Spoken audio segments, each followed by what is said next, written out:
Hello, இந்த பக்கம் சரவணா, அந்த பக்கம் பொண்டாட்டி. சொல்லுமா.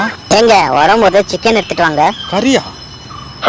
நேத்தனை வாங்கி குத்த, நேத்தா முந்தா நேத்த வாங்கி குத்தனே. அம்மா வந்திருக்காங்க. ஓ, அம்மா வந்துக்கிறாங்களா? சரி சரி. சிக்கன் எடுத்து வந்துருங்க. சிக்கனா? சிக்கன் என்னத்துக்கு? மட்டனே வாங்கிட்டு வரேன். சரி, ஏதோ வாங்கிட்டு வாங்க. சரி, வை, ஃபோன் வர. இதோ மட்டன் வாங்கி வந்துக்கிற பாரு. வைங்க. அம்மா இதோ மாமியாரும் வந்துக்கிறாங்க மாதிரி தெரியுது. வந்துக்கிறது உங்க மாமியார் தான், வேற யார் வரணும்? அல்ல, போன்ல அம்மான்னு சொன்னியே. எங்க அம்மா அம்மான்னு சொல்லாம வேற என்ன சொல்றது? அப்போ எங்க அம்மா வரலையா? இல்லையே, நான் அத்தை நினைச்சேன். சிக்கன் என்னத்துக்கு? மட்டனே வாங்கிட்டு வரேன். அவசரப்பட்டியா சரவணா? என்ன திருன்னு பாத்து நிக்கிற? இஞ்சி பூண்டு பேஸ்ட் வாங்கிட்டு வா.